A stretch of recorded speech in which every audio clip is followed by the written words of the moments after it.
Hi guys, it's Marianne, the Frugal Chef. So I finally had time to make beef tamales. If you've been following me, you know that I had to bring all the ingredients from the States. And so I made these. I want to show you how they came out fantastically spectacular. I hope you like this. Let's make it. We're going to braise a piece of flank steak to make our filling for our tamales. Now you can use a beef roast if you want.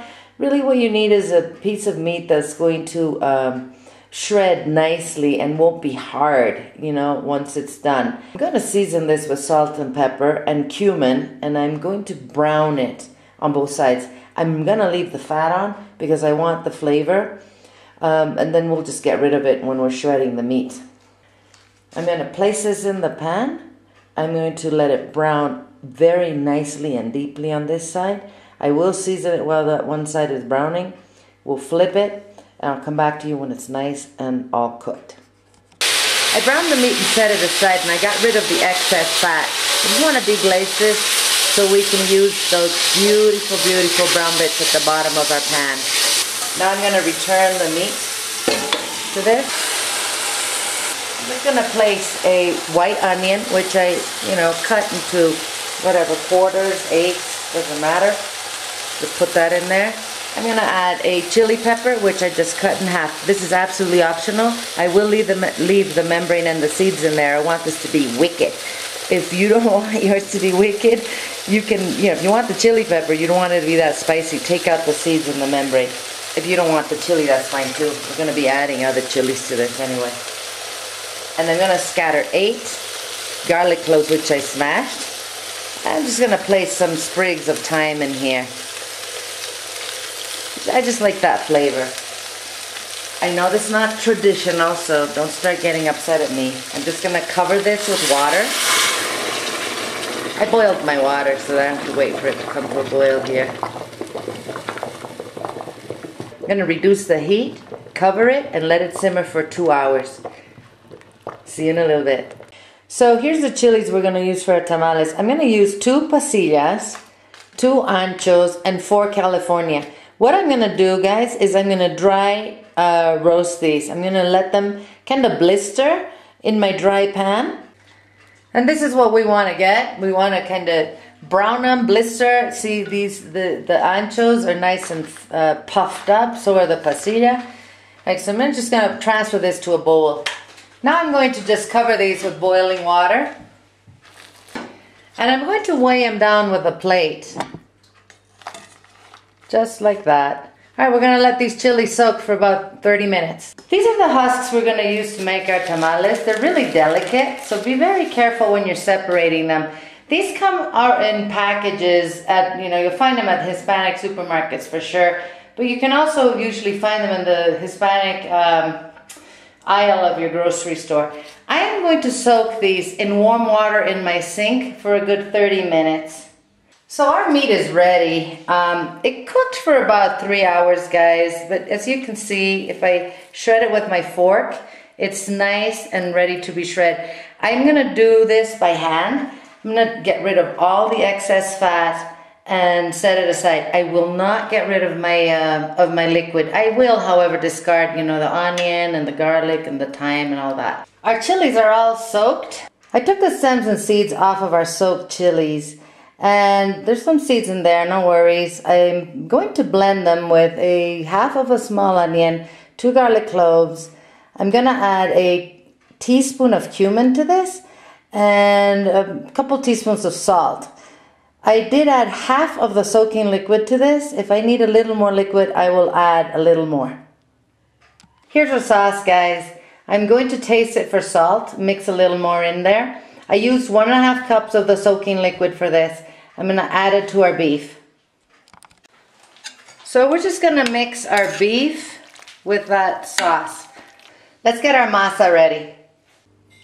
I went ahead and strained our broth, and I had 2 cups left over, so I added 2 cups of water. Now I'm going to just heat this a little bit. I need it to be lukewarm so that we can work on our masa.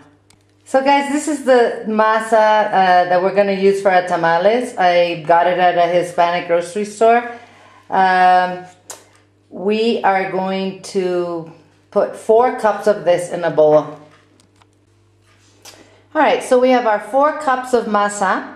We have a couple teaspoons of salt and a tablespoon of baking powder in here. I'm just going to mix this well. In here I have a cup of vegetable shortening. I am going to whisk this until it's nice and smooth. What I'm going to do is I'm going to start putting the broth into this masa. My hands are clean. I'm going to start working it into, you know, the masarina until I have a nice smooth dough. Now I'm going to incorporate that whipped shortening into this. I'm going to mix this well until it's all nice and uniform. The next thing I'm going to do, guys, is take out the husks from the sink and dry them up, and we can get our tamales going here. I placed all the husks in this baking sheet, and I'm just going to cover it with a clean, damp kitchen towel. I don't want them to dry up while we're working. So we're going to place our husk rough side down. You can either face the shorter end towards you or put it on the side. It doesn't really matter. And I'm going to spread some of that masa on here.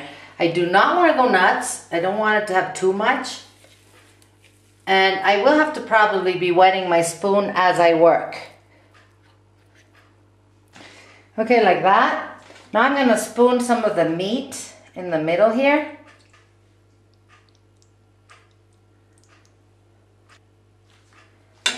And I'm going to wrap this.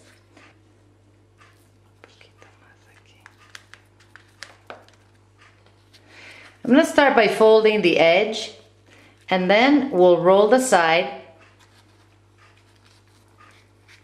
roll it again, and here we go. Pinch the top a little bit, and I'm going to do this with all of them and stand them in a steamer. Let's roll another one, guys. I'm going to fold the tip there, grab my end, and I'm just going to roll it over until I get to the other seam.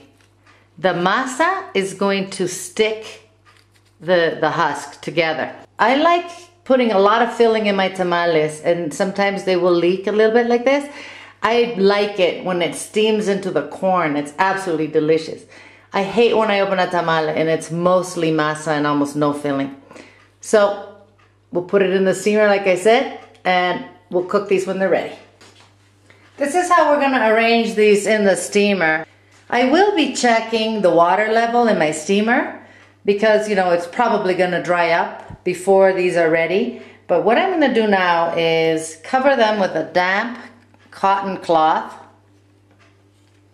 and I'm just going to cover my pot and let this steam. I will be checking, as I said, for the water levels probably every 30 minutes, I'll say, and I'll get back to you when these are nice and cooked. Alright, these have been steaming for a couple hours now. Let's check them. I added water 2 times. I'm going to take this out very carefully. Be careful not to burn yourselves, guys. What I'm going to do is take out one, and we're going to cool it down a little bit and see if it's cooked. I'm going to be absolutely shocked if it's not. Okay guys, let's open this. This looks very promising. Look at this. Yum. Yum, yum. Like I told you, I like to put more filling in here than normal because I like to have that good amount of meat in there.